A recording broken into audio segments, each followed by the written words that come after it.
Welcome to the TRXL podcast. I'm Evan TRXL, and in this episode, I welcome back Ellen Bensky, CEO of Turner Fleischer Architects, along with Christopher Parsons, CEO of Knowledge Architecture, for the second installment in our Welcome to KM 3.0 series. If you missed the first episode with Chris, that's episode 190. You can check the show notes for a direct link.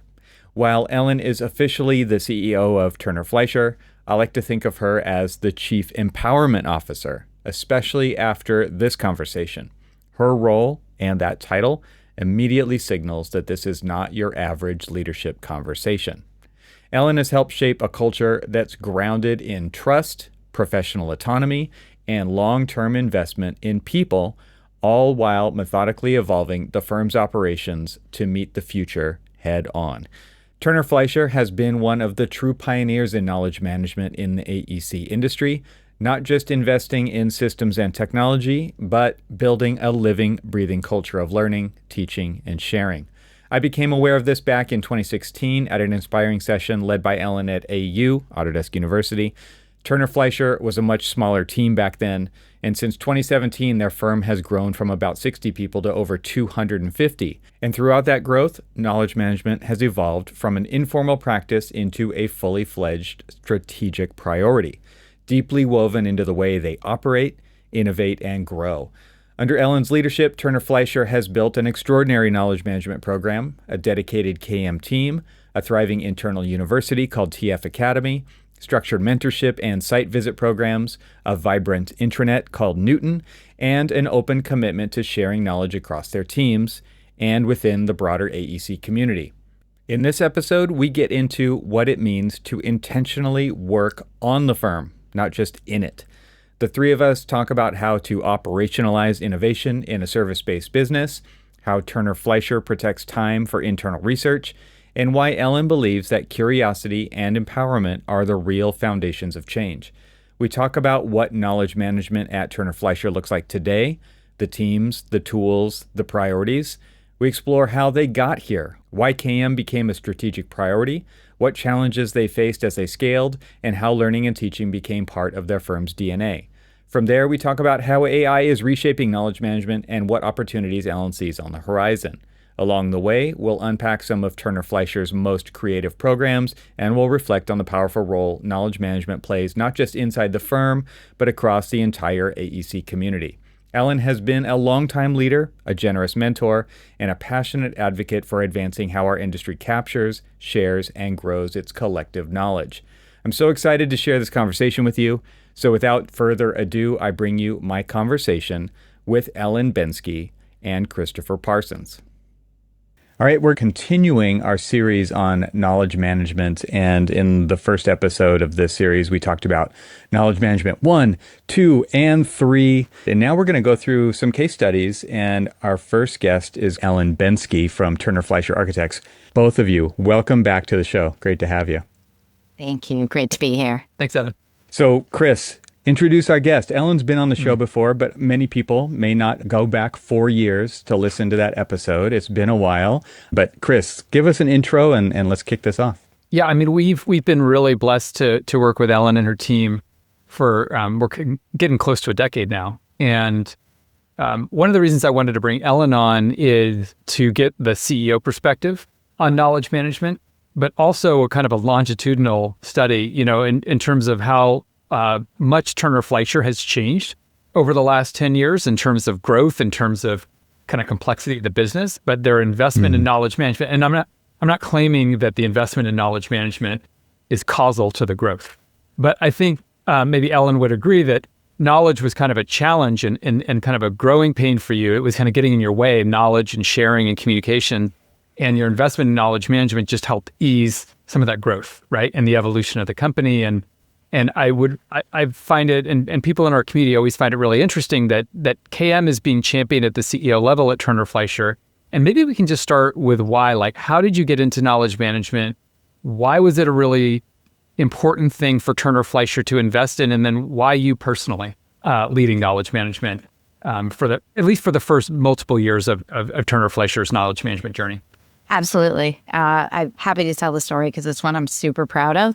And if I dial back to about 2017, we were maybe 60 people, and we had a very, very strong culture. We were all in a relatively small place. And when you needed something, you just yelled across, hey, and you had a question. It was like, hey, Russell, can you answer that? Hey, John, and that's how we worked. When we started to hit towards 70, 75 people, you couldn't just do that. And as we were adding more people and we were growing, we realized we actually did not have any of our knowledge written down.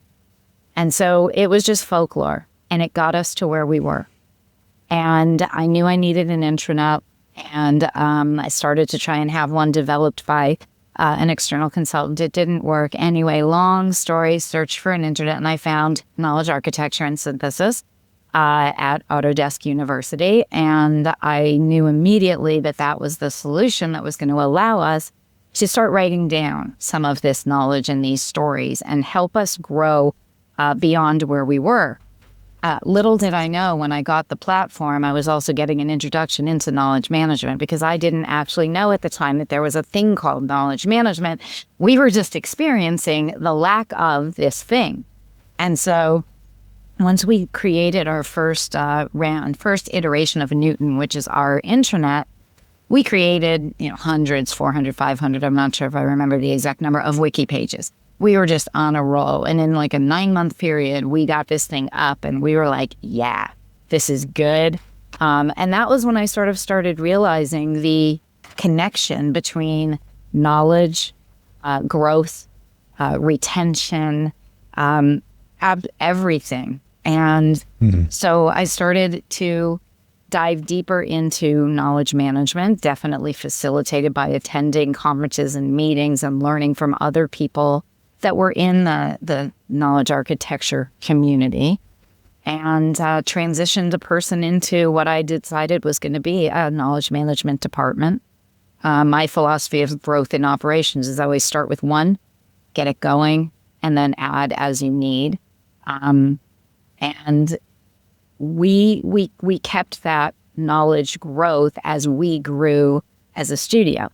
So we fast forward from 70 people with an intranet platform, and we grew till 2020 in the pandemic. We went in at 125 and we came out at 250.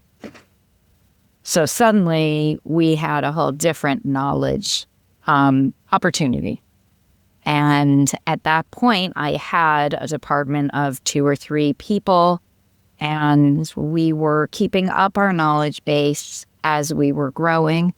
But what I've learned is as you're growing, you have to continually re-look at how you think about knowledge.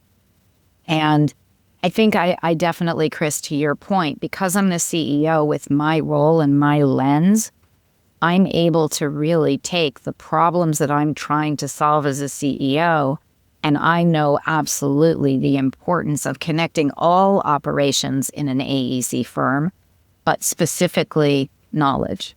And so because I came to this in the beginning, it was easier for me to share the importance to my leadership team and then throughout my studio. And so the adoption of knowledge management as an integral part of our studio was definitely an easier mindset shift than I've heard and spoken with so many people who are trying to embed knowledge management into a company. I think that's awesome. I mean, you said one thing I'd love for you, actually 2 things I'd love for you to kind of dig into. One would be you kind of understood that knowledge management was more than just an intranet or more than just technology. And I say all the time that, kind of an intranet is to knowledge management what a website is to marketing. In that, yes, maybe the website is Grand Central Station for marketing and an intranet is Grand Central Station for knowledge management, but there's a lot more, kind of happening. And so I wonder if you can help us round out the picture beyond just an intranet for knowledge management at Turner Fleischer. And maybe this is at the same time or a separate question. What are some of those challenges? Like you said, as a CEO, I understand what the core business challenges trying to solve are. What are some of those challenges you pursued, by investing in knowledge management? Absolutely. 2 great questions. I'll go through the first one. It's been an interesting sort of dance between what is most important about the intranet in terms of culture and knowledge, and where do those two things overlap. And that was something that I learned specifically in the pandemic, because all at once, right, overnight, we were all at home. And because by that point in time, our intranet was, 3-4 years old, it was solid. And so we had a lot of knowledge in there, but we also had this cultural connection communication tool. So that was keeping us together, posting and talking and sharing. And never did I realize that we were going to grow to the size that we did. But then I realized that facilitating that cultural sharing during that moment in time was knowledge management, because we had to add to our knowledge as we were adding to our people, especially in a remote way. Because as I was saying initially, even though we're 250, we still have an open studio, and we still do say, hey, can I know this? And hey, can I know that? Those moments when you're in person. We didn't have those moments. So we had to really dive into, and we started to restructure our knowledge. What worked for us before in terms of our knowledge communities shifted. The level of detail we were going into in terms of guides and processes and workflows intensified, because we had so many new people coming in. So what are some examples, Ellen, of like knowledge that you needed at 250 that you didn't have to have at 125? As an example. I can talk about people and culture. Okay. So we bring in new people. How are they onboarded? How do they know how to be a member of our studio? We have a lot going on. So how do we share what is, for example, what is knowledge management? What is our digital practice? What are those workflows? How do you do a timesheet? Like everything that you needed to know about the uniqueness of our studio became really important. And as we grew, those touch points to everything become naturally farther apart. So what does marketing do? Well, it might be obvious, but guess what? If I'm especially at home and I'm working with my project team and I'm not interacting with them at all, I need to be able to go to marketing on our intranet and understand these are the people in marketing and these are the types of things that they do. Yep. And so it really, then as we continued, I'll stay on marketing for a minute, as we continue to develop our social media strategy, for example, what is the intentionality of our social posts? How do people know?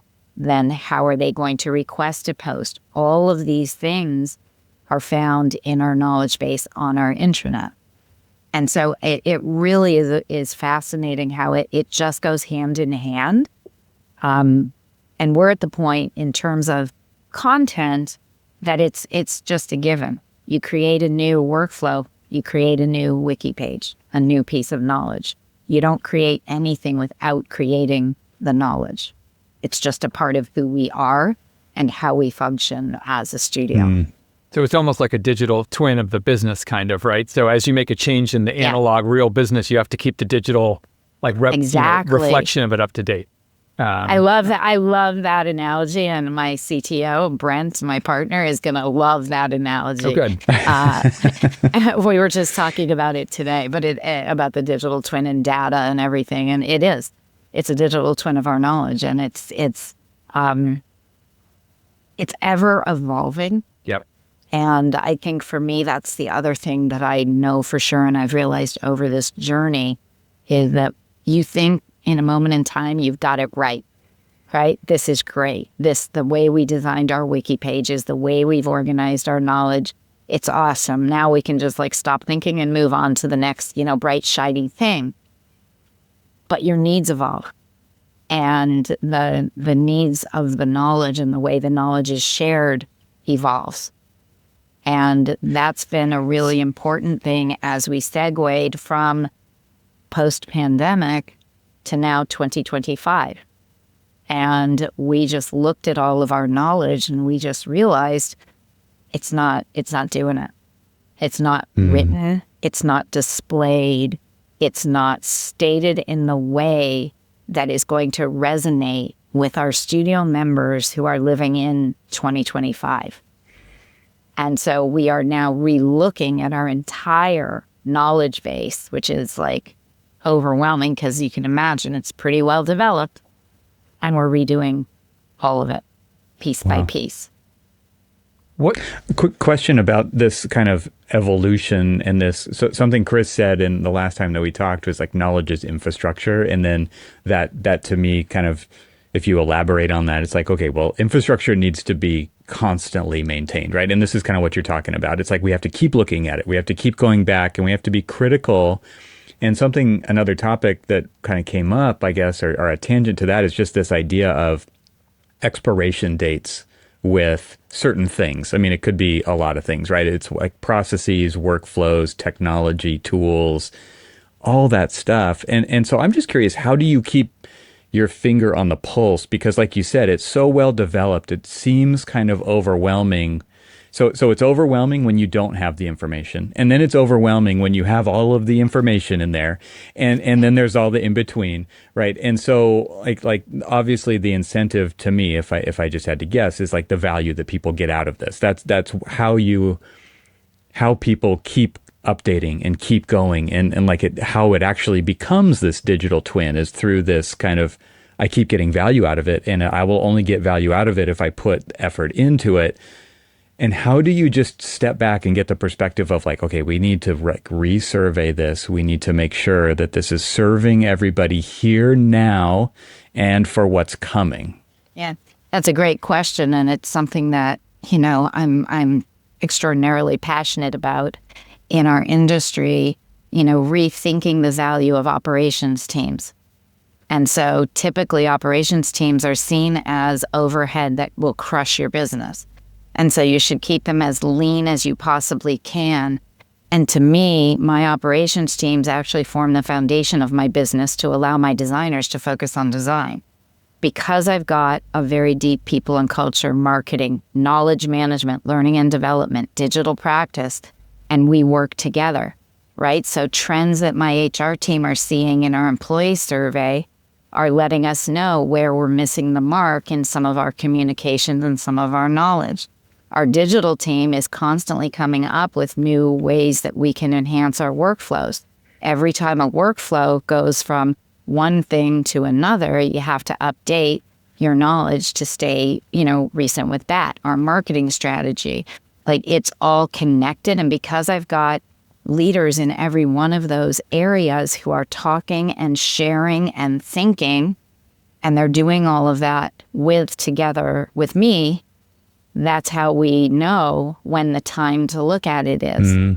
So one of the things, you know, I've talked to Chris about this, you know, a lot is in 2025, what's the new need, right? The new need that we put together based on all of that information that we've received from our studio members in our work is people need simple, clear, intentional knowledge. And they don't have time, right? It's like they got to get it, they got to get out, they got to get in. And as soon as we all realized like that needs to be the focus, we started looking at our knowledge, at our wiki pages, and we were like, whoa, there's too many words. Like we might be telling them what this thing is. Like, for example, like our social media page has a definition of what is social media.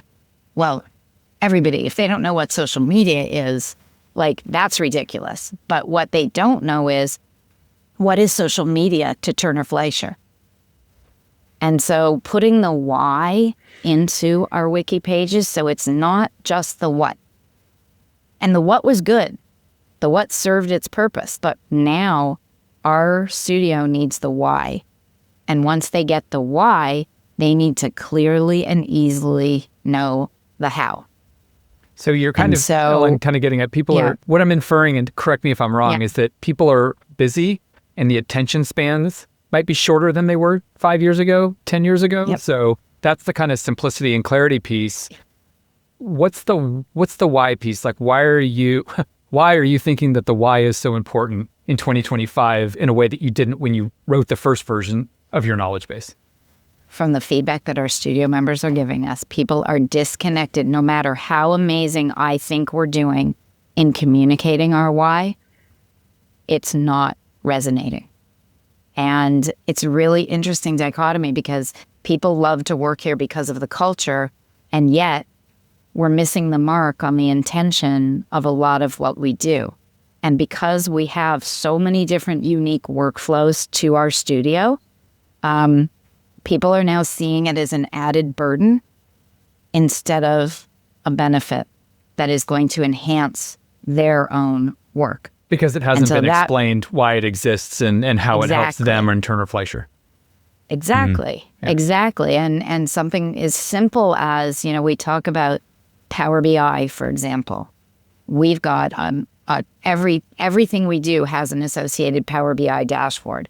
Those of us who work with Power BI and understand that it is an incredible visual tool to allow you to access knowledge and data easier, our studio members gave us feedback that this was an added burden that we were now asking them to do. So then we looked through our knowledge database and we actually didn't have anything that told people what Power BI actually was for us. Mm-hmm. And so we're rewriting all of our wiki pages. The Power BI dashboard is at the bottom. There's a Power BI wiki page now that we're creating. It's the why. Why do we use Power BI at Turner Fleischer? What is this getting you? So that it's not seen as an added burden, but it's seen as I want everybody to open those wiki pages and go right to that Power BI dashboard because they know the why. So that's just one example. I could spend hours talking about a lot of those examples. And the interesting thing is, to us who have been working in KM for so long, we don't see it because it made sense to us. Totally. And what we need to understand is it's like anything. Anybody that's an expert in anything, it's hard to take a step back and look at it through the lens of, I'm someone that knows nothing. You have what we call the curse of knowledge in knowledge management, right? Like you can't you can't unlearn what you know, and it's hard to see it like a beginner again. We have this, and honestly, like this project is so big. And it's such a passion of mine. I'm right in it, and I'm a lot of the keeper of the writing and the brand voice, and I love it. And I was just in a meeting today where my software developers created a wiki page on a new software that they developed, obviously. And I started reading it, and I was like, I know that it made sense to them, but I know that it will never make sense to somebody who's trying to actually use it. And, Evan, you and I talked about this in our conversation, and Ellen, I think you know where I'm going to go. So I'm going to throw AI in for the first time in the conversation. I think we made it 25 minutes without saying AI. So, kudos. Good job. Kudos to all of us. Who else likes context and doesn't know how Turner Fleischer already runs? AI doesn't know it. And so when you kind of take the time to write the way that you're talking about, Ellen, and be simple, be clear, write it with a user in mind that isn't an expert, but a novice, right? And then include context. Like you're also helping AI to understand your content too. Can I throw something in there? Is because I see this a lot with AI tools, is users are frustrated with it because it doesn't give them the right answers. And people are constantly testing AI to see if it will give them the right answers, to learn if they can trust it or not. And guess what? Like, it's wrong sometimes when it doesn't have context. Right. And it's like you have to approach it a little bit differently than the way that you're used to, or the way you think that this tool should work, right? And this is kind of the same thing, right? It's like, okay, maybe I come from a different firm into Turner Fleischer, and I'm going to bring habits that I've developed from outside of Turner Fleischer into Turner Fleischer, and I'm just going to expect everything to work the same, right? Well, that does happen a lot, right? And from Turner Fleischer's standpoint, like you might have a lot of bad habits. You might have some great additions too, but go back to your point about like, why does it matter and why does Turner Fleischer do it this way? That stuff has to be right at the top. Otherwise, I go in with an expectation and I don't get back out of it what I might think of as valuable, and I don't trust it. And so like it all plays in together, this whole AI plus knowledge management and all these things, but it's about context. It's so interesting that you said like at the top, because literally the design of our new wiki page is the top of the wiki page is the why. And every single wiki page is going to have the why. And your point about coming into the company, it's so true. So a simple thing like, I don't know, accounts receivable. I'm doing a lot of work with writing out processes for my project managers. So a project manager will come in and they will have done it this way at their other company, or maybe they didn't do it at all. And why am I making them work with accounts receivable? Shouldn't that just be like an accounting team member doing that? Well, at Turner Fleischer, it's not. It's the project manager. And I figured that out 35 years ago. No client wants to listen to me in accounting ask why they haven't paid their bill, because we typically have very good clients. And the reason they're not paying their bill has to do with something that happened on the project. And so I was forever saying, hey, Peter, what happened on the project? Because I'm trying to explain it to this guy over here. And I was like, wait a minute, you talk to them directly. And so the new accounts receivable page is, why do PMs have to do accounts receivable at Turner Fleischer? And then you get into the contents of the page, and then it shows you how. That's great. Right? Whereas if you don't have that context, you're thinking like, oh my God, I took this job and now I have to do this, this, this, and this. And that's where the whole perception can come. There's too much structure, too many workflows, too bureaucratic, right? But if you understand the why, you realize what we've put in place, again, to support people in doing their jobs and doing them more efficiently. It's so interesting because, like, I think the parallel, I kind of going to come back to this again. I think most people assume AI is like some kind of Oracle wizardy super expert thing. And my view is you should write for AI like it's actually a very junior employee. And it doesn't come with intern. You should imagine it's an intern, and you give it the context you give an intern, and the same kind of thing you're talking about, the level at which we should be writing, Ellen. But the interesting point is, like, most people that write on knowledge management, or they teach learning and development courses or whatever, internal comms, like, it's usually the experts, or at least kind of more senior people, or the person that knows the most about the thing writing it. But they're so far away from where that intern or that novice or the AI is, that you almost need like someone to come back and be a tester, to like see if they can comprehend it. Like you need like a junior level person to like read this and like, do I understand what this page even says? But this is exactly what we're doing, and this is how we're creating the workflow to create all of these new wiki pages, right? So AI is not writing these wiki pages from scratch. People are still writing the content. They're still putting their expert thoughts down in what it needs to be. AI is helping me bring it down to the level that anybody can understand it. Interesting. AI is helping me to simplify the language. So I'm training AI to understand the level of simplicity and clarity that we want consistently across all of our knowledge. So people say, oh, AI is taking jobs away. It's not taking jobs away from me. It's going to allow us to get through this massive database of rewriting these wiki pages way more efficiently. But I still need the experts to review the process, because AI does not know what the process is at Turner Fleischer. But if I needed to have everybody write the processes down, then I needed somebody else to literally write it and rewrite it for clarity and simplicity. Then I needed to have those people, the experts, review it. And then I need to have a beta group see if they understand it. What I'm doing now is I'm compressing that iterative process of getting to simple and clear. But all of the other steps are still really important. So you're letting an expert come in at 301 level or whatever it is, and you're using AI to be like a translator to just simplify it down. Yep. That is so cool. Nice. I love this.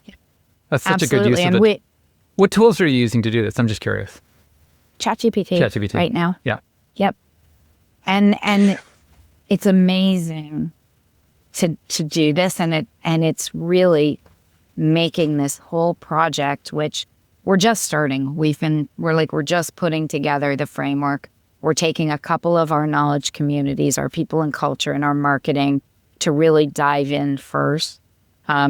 We're empowering our community managers. So this is another thing. So for all of our knowledge communities, we have a community manager, and they are responsible for ensuring that the knowledge that's shared within their community is current and relevant. And now we're adding simple and clear. And we're empowering them with the tools to be doing some of this iterative process themselves. Because I would need like a dozen people in TAM if I was going to take on a project like this to move through a database as quickly as I feel we need to move it, at least to hit the high priority. So for instance, my people and culture team now, they're going through all of their knowledge pages, all the wiki pages, and they're marking high priority. And then they're going to say, okay, we're going to work through 4, and it's going to take us 2 weeks. And then they're going to start creating new wiki pages right in Synthesis in the sandbox. And that's going to help, again, speed the process up. So we're giving somebody the tools and the knowledge. And my community manager of people and culture said, he said, this is going to sound weird in the intro meeting to this yesterday. He said, are you going to create a wiki page on how to create wiki pages? And I said, 100%. We've already got it in the works, right? So that paragraph, what is the intention of that paragraph of the why? Yeah. Other people can start trying to write it. Right now, they're giving me bullet points of it, and I'm putting it together. I can empower them to do it for themselves. So then we'll have people embedded. It's embedded in their role. They're embedded in the teams. The teams are now empowered to own their own knowledge, and the teams are empowered to understand how their knowledge is being reformatted and represented to better impact our studio members. So let's say Evan is in the design technology team and he creates some new tool that helps with shadow studies or something like that. And you want to get it added to your knowledge base.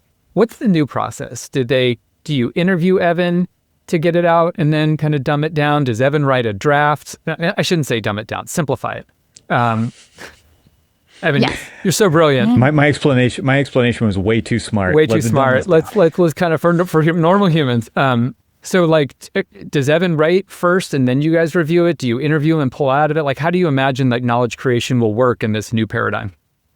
Right. So right now, I'll give you 2 perfect examples. So my software developers just created a fee calculation platform, module, whatever. They developed it.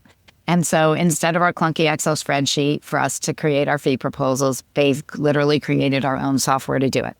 So they wanted to beta test this out with project managers and project coordinators to, get proof of concept and before we do a massive rollout to the whole studio. So they wanted to write a page to teach this beta group how to get in, how to create a project, how to add the time, everything. And because that team hasn't been taught how to literally go into the sandbox and create wiki pages, and they don't really have the same understanding of what we're trying to do, my KM team, somebody sat with them, interviewed them, got the intention, put together the draft, went back to them. They worked on it back and forth together.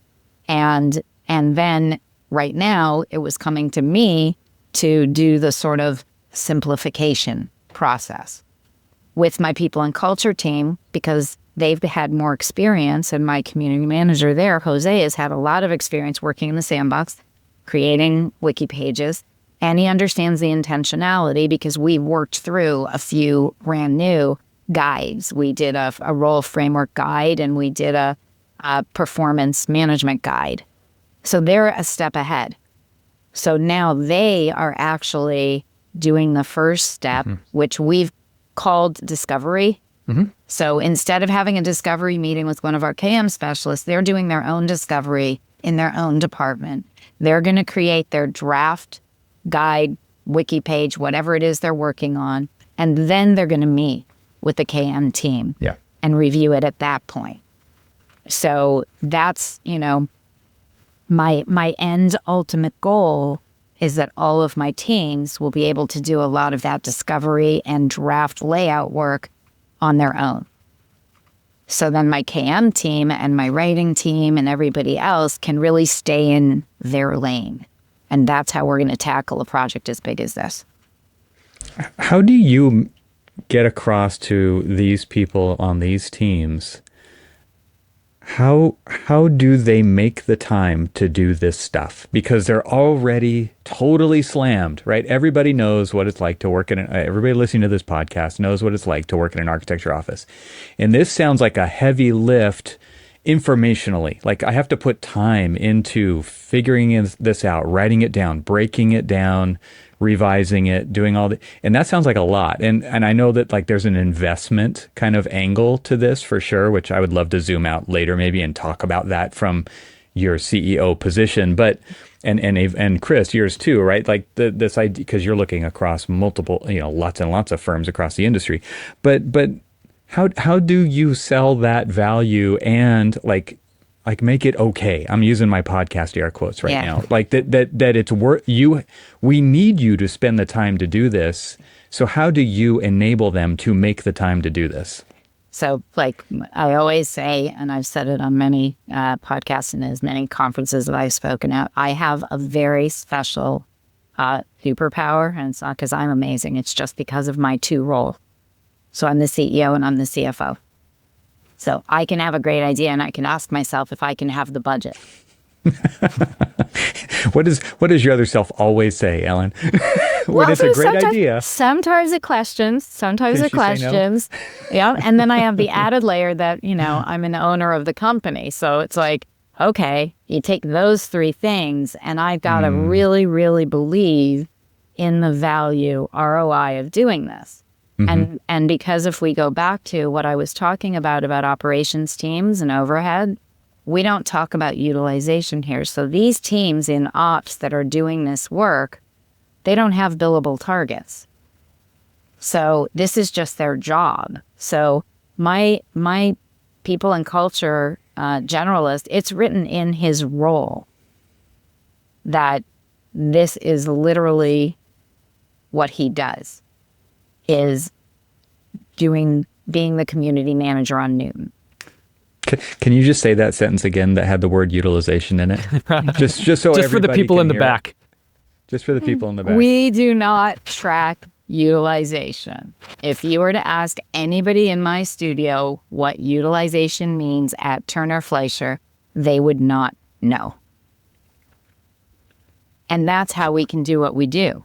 That's how come I have 3 software developers in my digital practice department who are making incredible workflow technology improvements to make us be more efficient, again, so we can pay more attention to the practice of architecture and interior design and experiential graphic design. But you have to have that belief, and it's really hard because it's really hard to measure. Right? It's really hard to measure ROI. I get this from people after I talk all the time. I get a lineup of people that did what you did, Evan, and go, what? No utilization? Can you talk to my CEO? Like, what are you doing? How do you deal with that? And I have to prove monetarily, dollars and cents, how many dollars this thing is going to save. It's really hard to monetize efficiency change. Absolutely. To that level. Mm-hmm. But I'm imagining when CEO Ellen talks to CFO Ellen and pitches her on this massive project, you have a hypothesis of what is going to be different about Turner Fleischer when it's finished in the end of 25 or 26.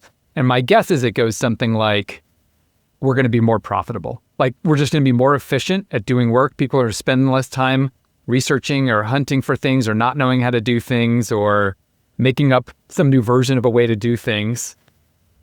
that's my guess on kind of what your hypothesis is. It will translate to just efficiency and maybe employee engagement. Yeah.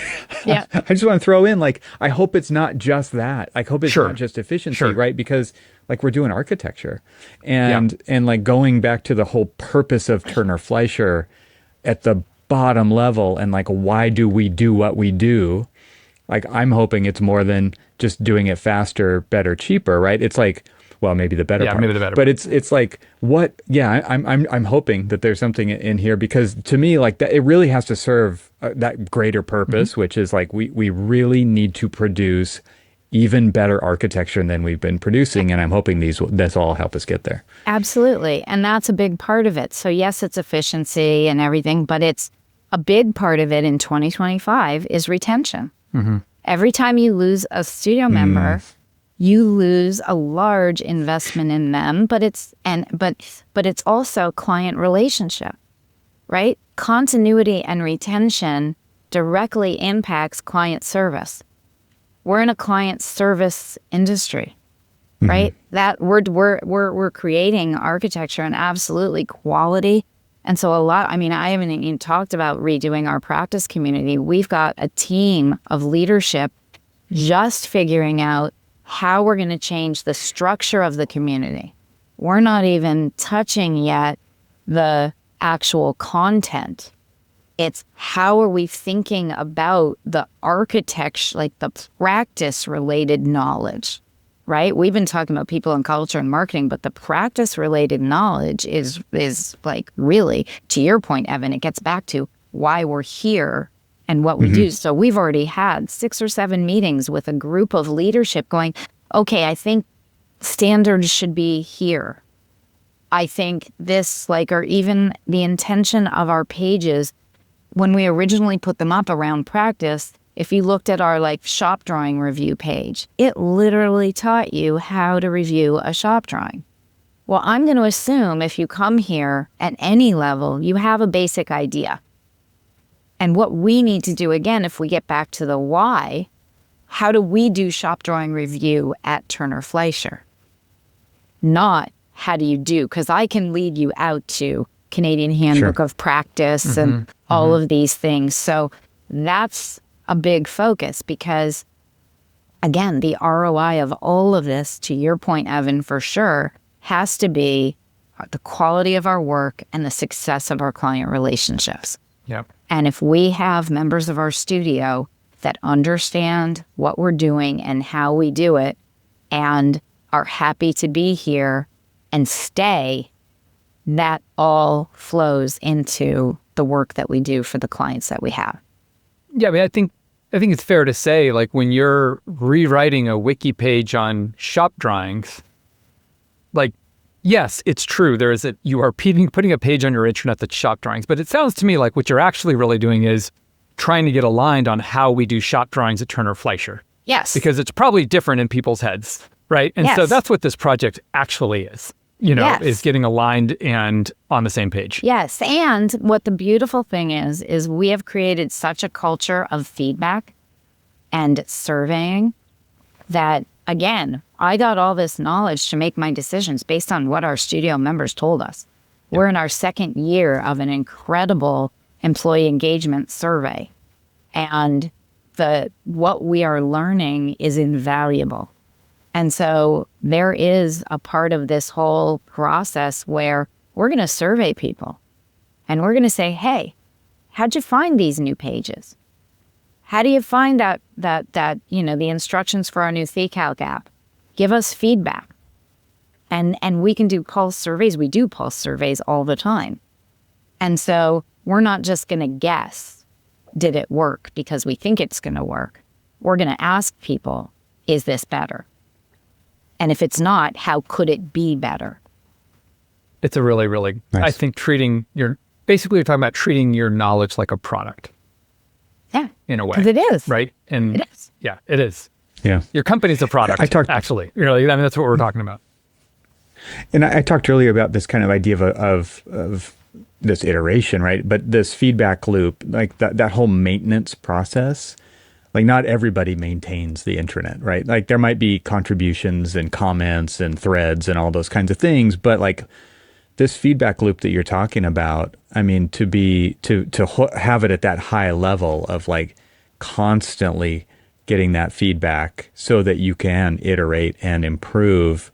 I think that's another critical piece that a lot of companies miss, right? There's a lot of like throwing stuff out there and then hoping it sticks or hoping it gets adopted. And we all know like adoption, especially with new technology, because we're constantly bombarded with it, is incredibly difficult in firms, again, with people super busy all the time with the tools they already are using, right? So that whole idea, I just want to like put an underline on the importance of that continual polling for feedback and then taking that feedback and seeing having a team that can take that and improve upon what they're putting out there is super important. Each community will be responsible for getting the feedback for the pages that they're creating.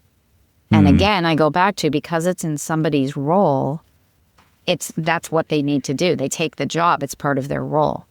So we're not leaving it to chance. I mean, we used to. We didn't even write roles until 2 years ago. So we were definitely one of those companies. Like, oh, you should just know what you should do. But I don't.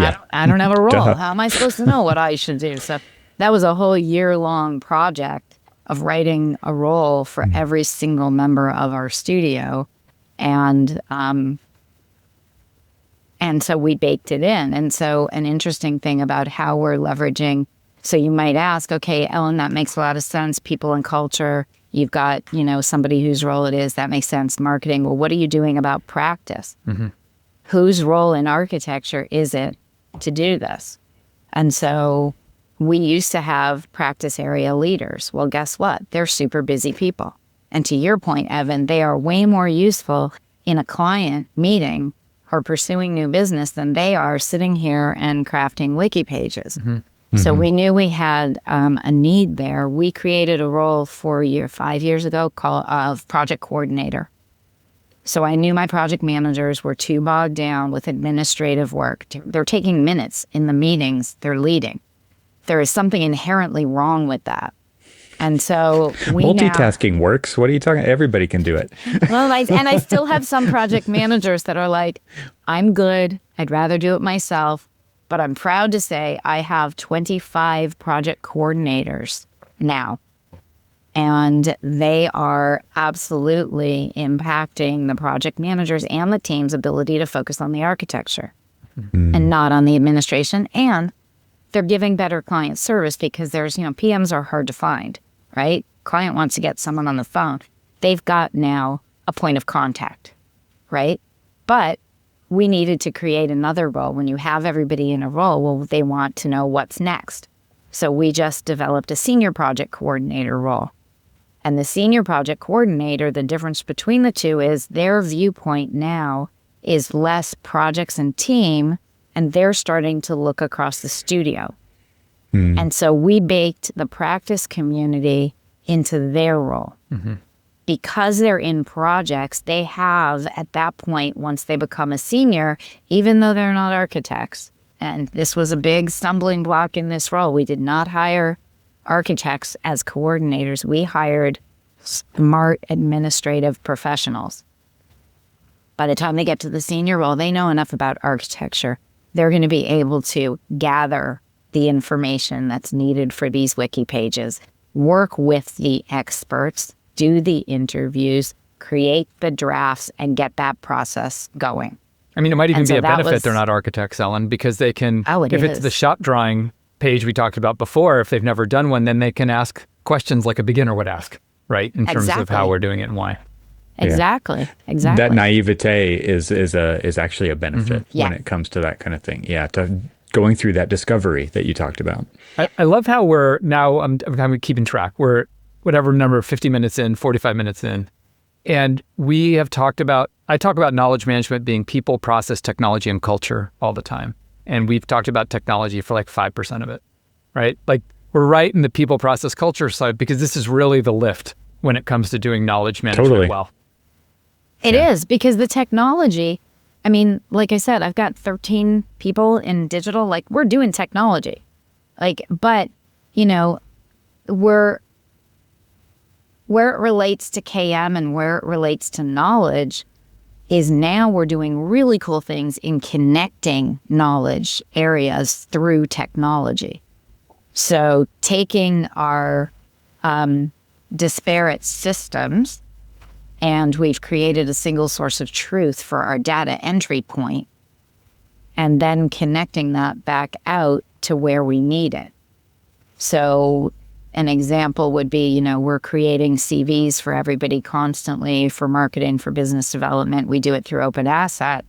We're creating project sheets on all of our projects to put in RFPs and submissions. We're doing those in Open Asset. But everybody that's listening to this podcast at some point has either had a marketing person or somebody who's doing it 20% of their time running around behind people saying, how many square feet is that building? How many floors? What's the unit count? That's just Turner Fleischer, Ellen. Sure. That's nobody else. Yeah, it is. Nobody else. Oh, darn. So we're special. Okay. I've never lived through that. Yeah, never. So now we have, you know, data entry points and user-defined fields within our ERP system, and project coordinators written in their role. It's their responsibility to make sure that those UDFs are current and updated. What's a UDF? User-defined field. Okay. Like a custom field in the ERP? Yeah. Okay. So you can make a custom field within our projects. Yep. And once we realized that, it was like, oh my God, what can we make a custom field for? What kind of knowledge do we need to pull? And we've got, like, every day somebody's thinking about another. I'll give you a great example because I'm super proud of this. So we're finally putting together a sustainability action plan, right? Like, we talk about sustainability. Everybody talks about it. What do you do? I don't know. We're putting a plan together and we're actually making it happen. So how do we track success? So if we say we want 80% of our industrial projects to have this embodied carbon metric, let's just say, how do we track that? Well, guess what? We're going to make a UDF. And so one of our embodied window wall ratio. Okay, so now we're going to have a UDF. Did this project hit the window wall ratio target? Yes, no. Now we can pull that data out and we can look at it in Power BI and we can ensure we're hitting our targets. And that's just because we already knew we had these user-defined fields and we were pulling this information. So all of that annoying marketing statistics from all of these projects are now in one place. They're going into Synthesis. They're feeding our project data in Synthesis. They're going into Open Asset, and they're going to go directly into our new website. So that's the cool intersection of technology and knowledge that we are now absolutely, it's so exciting what this has unlocked. Aside from, we talk about efficiency, duplicate data entry, bad data, how are you trying to find, you spell something slightly wrong in one, or we could talk about Excel spreadsheets, right? That's knowledge. We have all this project knowledge that all of our different teams are keeping in different spreadsheets, your due dates, your this, your that, I don't know, what the client likes for dinner. It's all in a spreadsheet. And now we've linked Excel into Uninet. You put in the project number and you just tell Excel which fields to pull, and boom, your spreadsheet is entered with all of those fields. Mind-blowing. Yeah. Like, literally, we just started doing this about 6 weeks ago. The difference already, you ask Evan, how do I know? The difference in my project coordinators who had all these Excel, their minds were just blown. They were like, what do you mean? I spend like hours entering the project number, the project name, the project manager, the client. Everything is now pulled. So Chris, that's your technology, like, superpower here. And again, I can do it because I have software developers in my digital team, but my knowledge management team is a big part of it. So Right. They're brokering those connections. Mm-hmm. They're making sure that the connections, right? So Marco was working directly with Open Asset to make sure that the coding was working so that we could pull information from Uninet into open asset. So my director of finance is working from a financial perspective in our ERP to make sure we can access the information that we need to be able to access.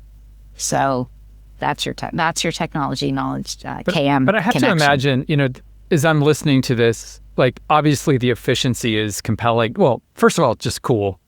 Like I think most people listen to this podcast like love connecting, like the perfect system and everything flows and it's magic. Like that's just like a really inspiring thing. But I'm thinking as like either an employee of Turner Fleischer or a potential employee of Turner Fleischer, like from an engagement or job satisfaction perspective, to just not spend my time entering data in multiple systems or chasing data or hoping it's in here and it's not or it's wrong. But instead, it's like I have this really solid foundation of good data and systems underneath me, so I can just do what it is that I came here to do in the first place, right? And I have to imagine that if you're in the company and you've worked somewhere else, you know that this is special and you can't imagine going back to when you had to work the old way. And I'm imagining you could start recruiting people based on like, look at how efficient and like empowering our it's like a Iron Man suit, right? It's like if you come work here, like this is the kind of infrastructure that you have to work on top of. Exactly. Yeah. But I can take that right back to why are we changing our knowledge and the way that we're presenting it is because there's a lot of people that don't understand the why. So we didn't have a great UDF, user-defined field wiki page that said why. Mm-hmm. So some people thought this was an added burden. Right. So yeah, you have to be telling them why. Why do I need to do this? Why? And sometimes we think the why is so obvious. And yet you have to say it. You have to tell people over and over. And you can't get frustrated. You just have to understand that, again, coming into a studio like this that has all of this, it's incredible. I know it's incredible. A lot of your listeners will know it's incredible, but it can feel burdensome. Mm-hmm. It's like, hey, the last place I worked, all I had to do was show up. I didn't even have to do a timesheet, let alone a 4-level timesheet with detailed comments. Right? So you have to tell them the why so it isn't a burden and it becomes the superpower that it is. Yeah. Right? Because it all sounds great. Mm-hmm. And, I'm not here to say it's all perfect either. Mm-hmm. Right? We still are definitely, trying to ensure that all UDFs are kept current. It's a process. And then you don't just snap your fingers and say it's there and every single project is going to be current all the time. Right? So, and the danger of connecting all of this is if you're believing your data's good and you've got it automatically going out to your website, it has to be good, right? So you raise the stakes, right? Like you've changed the calculation of the return on knowledge. Like that single field now has a much higher return, but it's also you've changed the risk profile of that field as well. Exactly, which is why people have to take it seriously and people have to understand it. And it's kind of funny that we're talking about this, but we're doing a presentation at the AIA next week and we're telling this story, this single source of truth story and our ops and the whole thing. And I decided, for an added why, we're doing this presentation first for our entire ops teams. So Brent and I are doing it for the AIA. We're coming back and we're literally doing the presentation to our own internal ops teams first. Mm-hmm.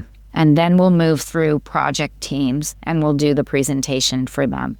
Because we realized it's another great way to drive home that why. Mm-hmm. If they hear us tell our story that we're telling externally, internally.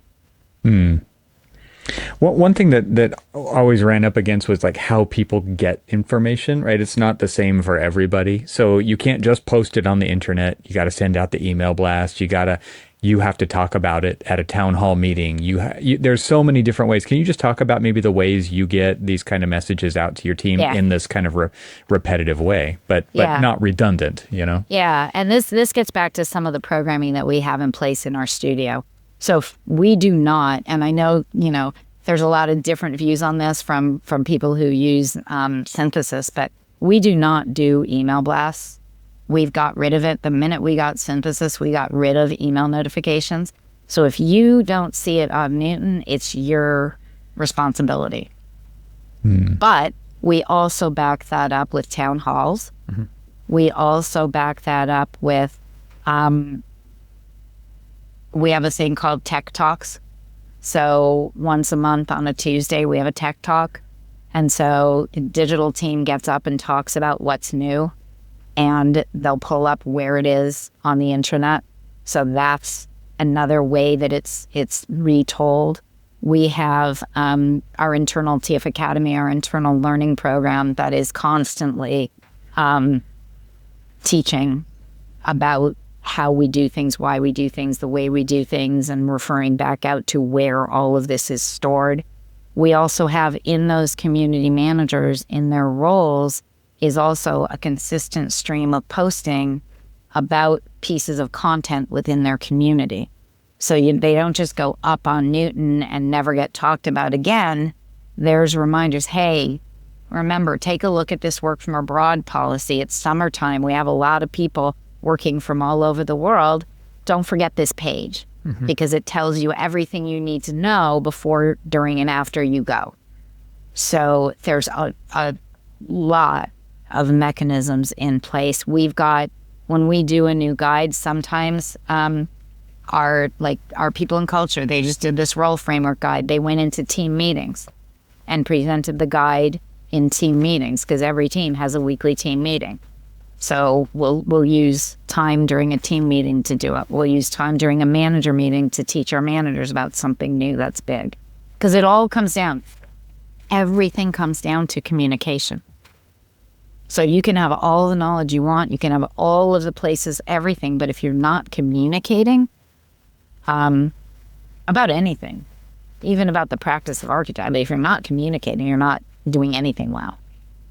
And that cadence of, I hate to say repetition, but like not everybody's receiving the same thing at the same time. They're not open to it. They're busy. They weren't there. There's so many reasons why. And so like that communication from the communication giver perspective could feel repetitive and redundant and all those things. But literally you could have been saying it for 3 weeks and somebody heard it for the first time 3 weeks after you started doing it. And I just wanted to say all that out loud, because I think a lot of people get discouraged, or they magically think that 1 time or 2 times is enough, and it just isn't, right?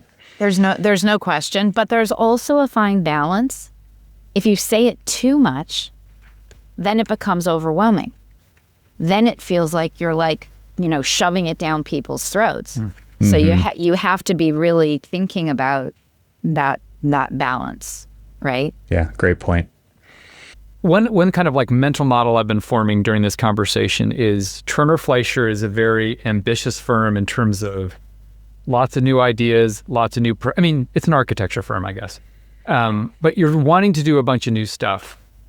By wanting to do a bunch of new stuff, you're accruing more knowledge debt as you go, right? So if we're talking about that digital twin idea, if this thing's changing more rapidly, like it needs more reflection in the actual thing. So do you think about the pace of change a lot? Like, and do you lend, like, and when you do think about it, do you, because people's ability to, because there's the doing the new thing, and then there's adoption of the new thing, which is a whole nother kettle of fish. So I'm curious how you think about the rate of change and adoption and turning the dial up or down, that kind of thing.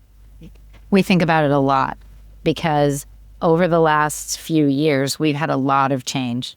So it may seem weird, but it's my confession that before the pandemic, I didn't have any ops teams. So I was doing most of it. I had my finance team members doing some of it. I didn't have HR. I didn't have HR until 2019. Finance was doing HR? Yeah. Yeah. And I was doing a lot of it. Because we were a little company that grew, right? 125 people and we had no HR. Yeah. So because we had, no learning and development. We had 4 people in digital, not 13. So there's been a lot of change. When you put those systems in place, there's a lot of new workflows. There's a lot of so we know our pace of change has been fast. And so really what we're trying to do, and we talk about it all the time. And again, this is where I'm grateful that I've got my leaders in ops to work with me to talk about things like pace of change and how much can people handle. And that's why I've been telling the team, even in the overhaul of our Newton pages, right? And I just said it in a meeting today. Once you see something, you can't unsee it. And so if you open a page and you're like, oh my God, what were we thinking? We have to change it now. You can't do that. And sometimes I'm like, don't open it. Don't look over there because you know that you're going to need. And so this is what I said. There's an inconvenient truth, and then you don't want to. You don't want to be. Just pick the most important. Start there and make a change. Yeah. And when we roll these out, we talk about the change. But if people are going to open up other ones and say, "Well, why is this like this?" It's because we're doing it at a pace that we know we can succeed at. Yeah. And one of the things that we've been doing a lot of talking about with my director of people and culture is the pace of change. And that we need to just, and that's hard for me because I'm like a thinker, I'm a dreamer, and I'm just like, but, we can do that. And okay, what are we doing? What are we doing well? And so, having people around me that help keep me in check, has been good. Does CFO Ellen help keep CEO Ellen in check, or does that require external people? I'm just curious how this works. Well, I can tell you, CFO Ellen definitely does, and especially right now, we're living in a really weird world right now, right? The economy, there's a lot of external pressures on the economy. And so I've had to look and say, okay, wait a minute. We were doing this, we were doing this, we were doing this. We got to pare back some of this, and this. And that's hard because I know the benefit of all of these things. Yeah. But we have to kind of really be a little bit more cognizant of where we're spending our money than we had to, I'm going to say, even 7-8 months ago. So I have a quick question regarding this.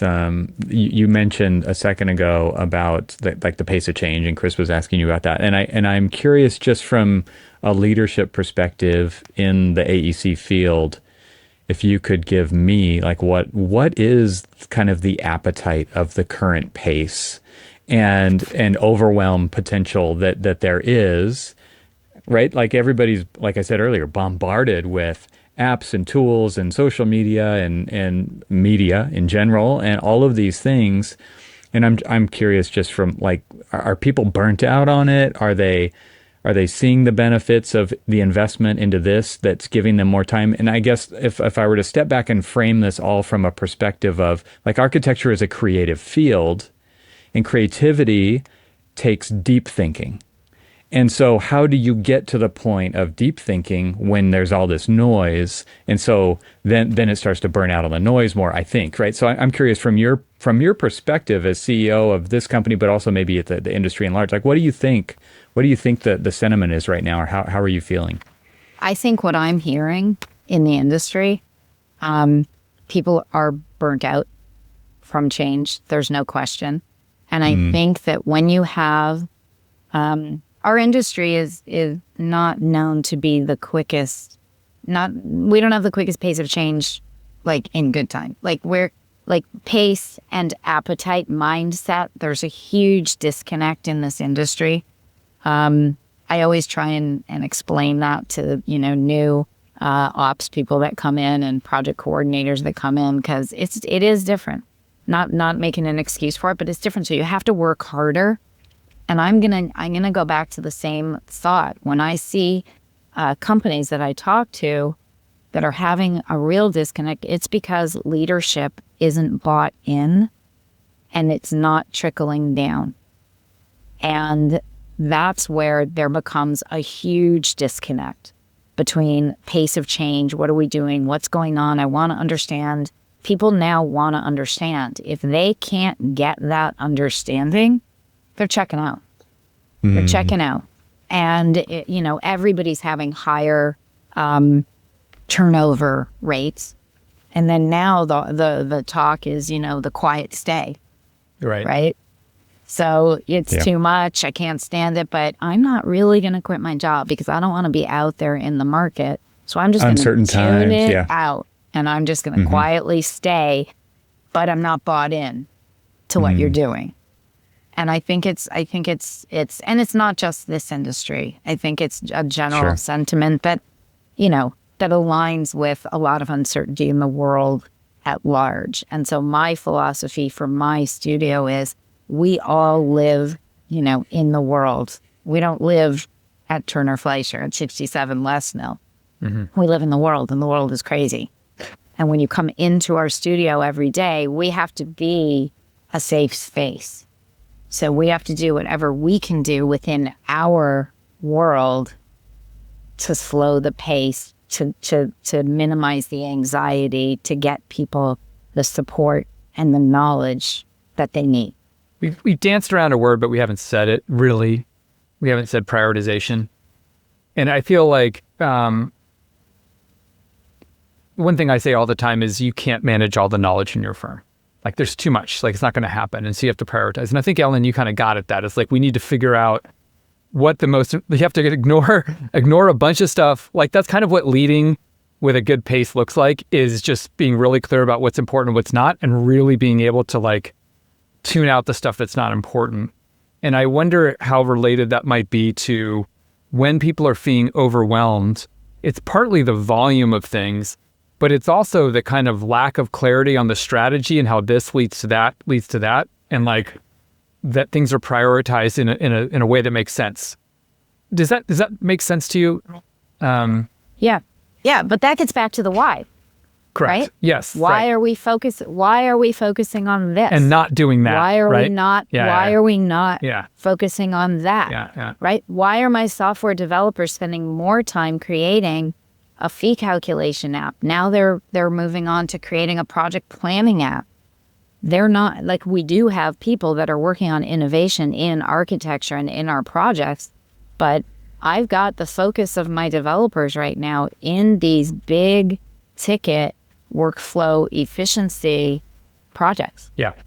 Because the stress of the way that we were doing it was too much. And we were, Excel, you can only push Excel so far. Yeah. Right?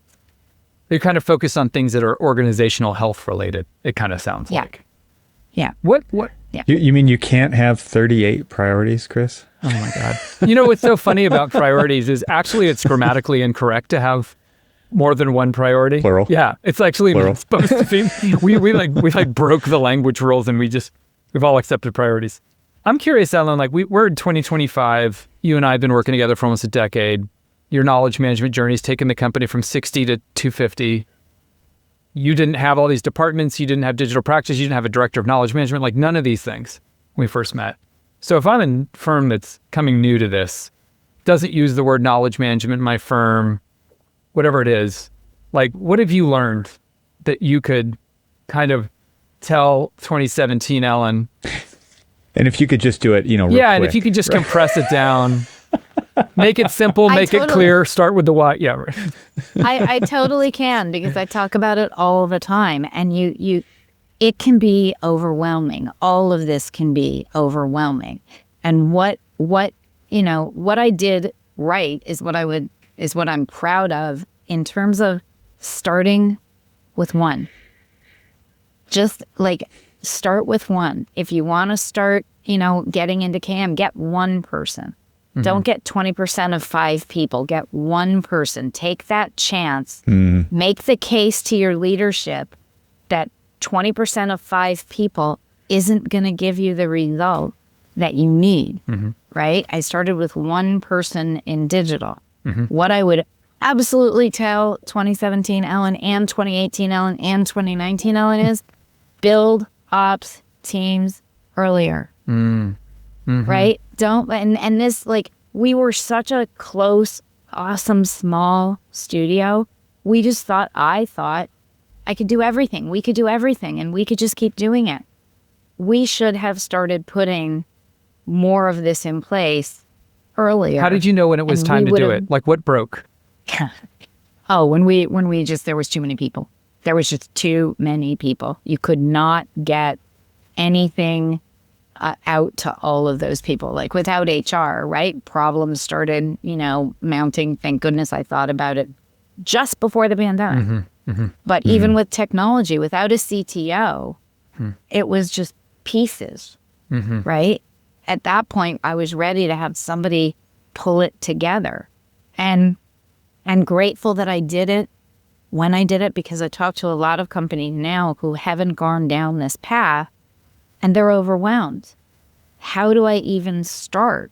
And what I find fascinating, I was doing it out of one location. I have a few people in Halifax, but when you have multiple locations with people, it's even that much more important to get this foundation in, because at the end of the day, I still can also walk over there and ask somebody a question. But if I'm in a different state or country, I can't do that. So 2017, I'll start earlier and start small.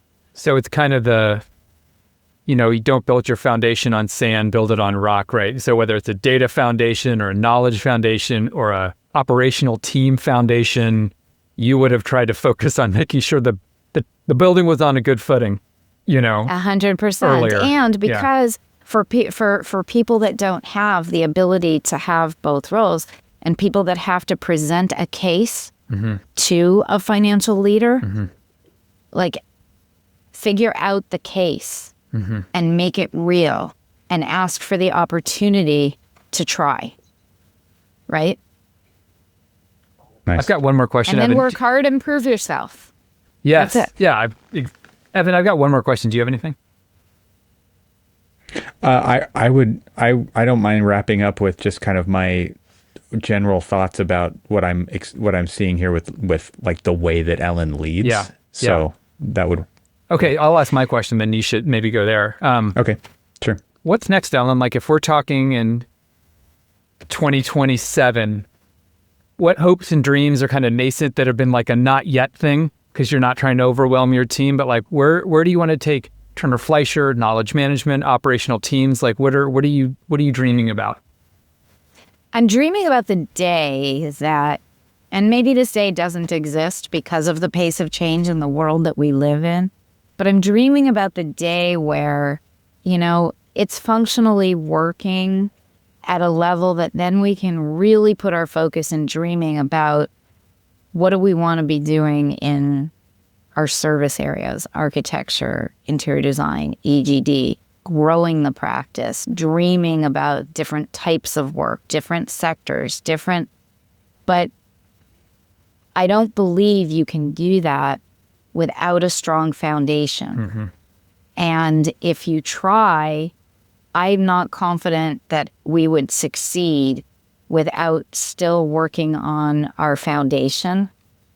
And so dreaming about the possibilities of where we can go as a design studio is really, really exciting to me. So, whichever path that's going to take you, you need to re-platform the business to just give you options, right? It's optionality. Yeah.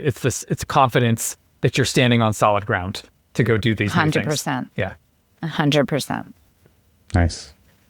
I just wanted to wrap up with an observation. We talked several years ago. I first saw you, I mentioned earlier, at, I think it was AU 2016, 2017. It was a while ago. And that talk was super inspiring. I think the main part of it was TF Academy, your internal kind of training. Yeah. And that really, I used to teach at the university, and so I kind of brought that plus digital practice together. We created this layer in the firm, but that was really a spark to do that. And I come away from this conversation kind of in the same way that I did the last two times that I've interacted with you, which is like just this impressive impression that your leadership is really such a huge investment into the development of other people.